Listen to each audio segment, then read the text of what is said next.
Rapunzel माला की पूंछ रखा था। प्रबाल कुमार पूंछ को साथ लेकर पूंछ को रपुंजल माला के शरीर पर स्पर्श कराते ही, चुड़ैल, मैं तुम्हारे आगे हाथ जोड़ती हूँ, तुम प्रबाल कुमार को कोई नुकसान मत पहुँचाना, उसे जाने दो। कभी नहीं, जब उसने यहाँ आने की हिम्मत की है तो इसकी सजा तो उसे भुगतनी ही होगी। मैं तुम दोनों को नहीं, तुम रपुंजल माला को कुछ नहीं करोगी। इतने दिनों से तुमने उसे बंदी बनाकर रखा है, अब मैं उसे यहाँ से छुड़ा कर ले जाऊंगा। अच्छा, तो मैं भी देखती हूँ तुम लोग यहाँ से कैसे निकलते हो। फिर चुड़ैल ने अपना लंबा हाथ बढ़ाकर प्रबाल कुमार को धक्का देकर जमीन पर गिरा दिया।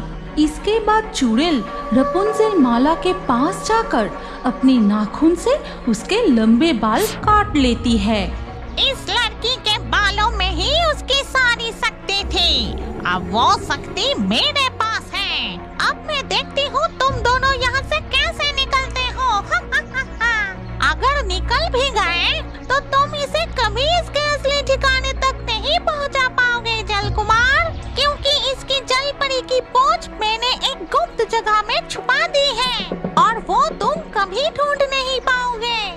ये कहते ही चुड़ैल रपुंजल माला के बाल लेकर वहाँ से गायब हो जाती है। उठो प्रबाल कुमार, तुम्हें कोई चोट तो नहीं लगी? अब क्या होगा प्रबाल कुमार, हम इस पेड़ वाले घर से कैसे निकलेंगे? तुम बिल्कुल चिंता मत करो रपुंजल माला, चुड़ैल को पता नहीं कि मेरे पास जादुई मोती है और उससे मैं कोई भी रूप धारण कर सकता हूँ। ये कहते ही प्रबाल कुमार जादुई मोती रपुंजल माला को स्पर्श करा के पहले उसे एक लाल चिड़िया फिर खुद एक नीली चिड़िया में बदल जाता है। फिर वो दोनों उड़कर पेड़ के उस घर से निकल के नीचे आते हैं और अपने असली रूप ले लेते हैं। चलो, हमें जरा सा भी देर नहीं करनी चाहिए, हमें अभी उस चुड़ैल को ढूंढना होगा। ये कहकर वो दोनों चुड़ैल को इधर उधर ढूंढने लगते हैं और कुछ दूर जाने के बाद उनकी मुलाकात टूनी चिड़िया से होते हैं। अरे, तुम वही हो ना जिसे चुड़ैल पेड़ वाले घर में कैद करके रखा था? हाँ, लेकिन तुम कौन हो और तुमने मुझे पहचाना कैसे? मैंने तुम्हें दूर से उस पेड़ वाले घर में उदास बैठे हुए देखा था, लेकिन जंगल के किसी भी पंछी में हिम्मत नहीं है कि उस चुड़ैल के बाग में जा सके। अगर कोई पंछी गलती से भी चुड़ैल के बाग का फल खा ले तो वो चुड़ैल उसे ढूंढकर सजा देती है और तुम्हारे माता पिता ने वही गलती की थी, इसीलिए आज तुम यहाँ हो। तुम मेरे पिता माता को जानते हो? फिर टूनी चिड़िया ने रपुंजल माला को अतीत की सारी बातें बताती है, फिर उसे उसकी असली माँ बाप के बारे में बताती है। चलो, हमें अभी उस चुड़ैल को ढूंढ कर निकलना होगा। अरे, वो देखो जल कुमार, रपुंजल माला के बालों का टुकड़ा उधर पड़ा है। इसका मतलब चुड़ैल उसी रास्ते से गई है। फिर वो देखते हैं कि थोड़ी थोड़ी दूरी पर रपुंजल माला के बाल पड़े हुए हैं। उनका पीछा करते करते वो आगे बढ़ते हैं और आखिरकार एक गुफा के सामने पहुंचते हैं। रपुंजल माला, लगता है यही वो चुड़ैल की गुफा है, यहाँ ही तुम्हारी जल परी की पूंछ छुपा रखी है। फिर प्रबाल कुमार चुड़ैल का नाम लेकर जोर जोर से पुकारने लगा। चुड़ैल, चुड़ैल, कहाँ हो तुम? बाहर निकलो, हमने तुम्हें ढूंढ ही लिया। अब तुम्हें रपुंजल माला की जल परी की पूंछ लौटानी होगी। प्रबाल कुमार की आवाज सुनकर चुड़ैल रपुंजल माला की कटे हुए बाल हाथ में लेकर गुफा से बाहर आती है। फिर बोली, इतनी हिम्मत कि तुम लोग मेरा पीछा करते हुए यहाँ तक आ गए, लेकिन याद रखना तुम लोग मेरा कुछ नहीं बिगाड़ सकते। जब तक रपुंजल माला की लंबे घने बाल मेरे पास हैं, तब तक मेरे शक्ति के सामने तुम सबकी ताकत बेकार है, क्योंकि वो इतने सालों से मेरी जादुई फल खाती आई है और उन फलों की सारी शक्ति उसके इन बालों में जमा है। ये कहते ही चुड़ैल जादू करके रपुंजल माला के लंबे काले घने बाल अपने सिर में लगा लेती है और प्रवाल कुमार को धक्का देकर जमीन पर गिरा देती है। वो उठकर अपने चाकू निकल के चुड़ैल पर वार करने ही वाला था कि चुड़ैल अपने मुंह से काला जहरीला धुआं निकलने लगी। मेरे आँख जल रहा है। ये कहते ही प्रवाल कुमार बेहोश होकर गिर पड़ता है।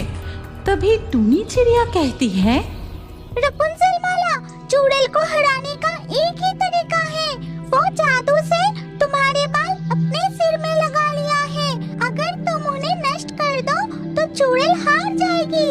सुनो, मुझे एक तरकीब सूझी है। फिर टूनी चिड़िया ने रपुंजल माला को एक उपाय बताई और उसके अनुसार रपुंजल माला ने सूखी लकड़ियां इकट्ठा की, पत्थरों से आग जलाई और फिर आग लेकर बोली, रुक जाओ चुड़ैल, इतने दिनों से तुमने मुझे बहुत कष्ट दिया, मेरी जिंदगी को अभिशाप बना दिया।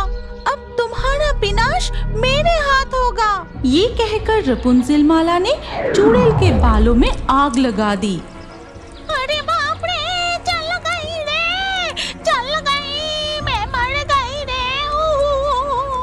और इस तरह चुड़ैल जलकर राख हो जाती है। फिर रपुंजल माला दौड़कर प्रवाल कुमार के पास जाती है। उठो प्रवाल कुमार, उठो, आंखें खोलो।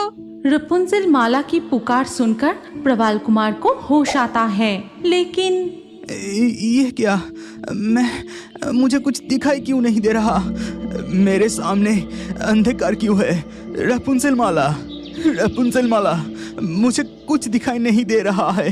हे भगवान, ये क्या हो गया? मेरे वजह से चुड़ैल ने तुम्हें इतना बड़ा नुकसान पहुंचाया। तुम मुझे बचाने के लिए अपनी आंखों की रोशनी खो बैठे। टूनी चिड़िया, अब मैं क्या करूं? ये कहते ही रपुंजल माला प्रवाल कुमार को गले लगाकर जोर जोर से रोने लगती है और आंसू प्रवाल कुमार की आंखों पर गिरते ही रपुंजल माला, मुझे फिर से दिखाई दे रही है।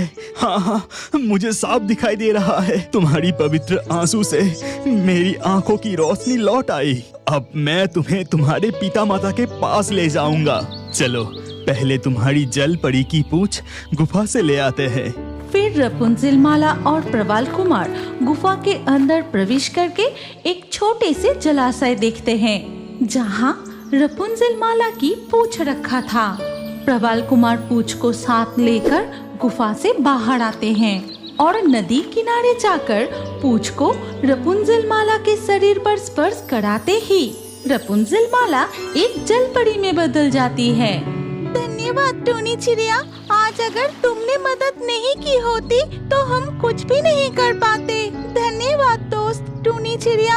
अब हम चलते हैं, लेकिन हम फिर तुमसे मिलने आएंगे। फिर वो दोनों तैरते हुए अपने जल राज्य में लौट जाते हैं और वहाँ पहुंचकर प्रवाल कुमार अपने माता पिता को सारी बातें बताते हैं। रत्न कुमार, मुझे तो अपनी आंखों पर विश्वास ही नहीं हो रहा। जिस बेटी को पाने की उम्मीद मैंने छोड़ दी थी, वही बेटी मेरी आंखों के सामने है। तुम्हारा बहुत बहुत धन्यवाद जल कुमार। तुमने हमारे परिवार को फिर से पूरा कर दिया। मणिमाला अपनी बेटी के पास जाकर उसे गले लगाकर बहुत प्यार करती है और इसके कुछ दिन बाद बड़ी धूमधाम से प्रवाल कुमार के साथ रपुंजल माला का विवाह संपन्न होता है। क्या आप जानते हैं कि आप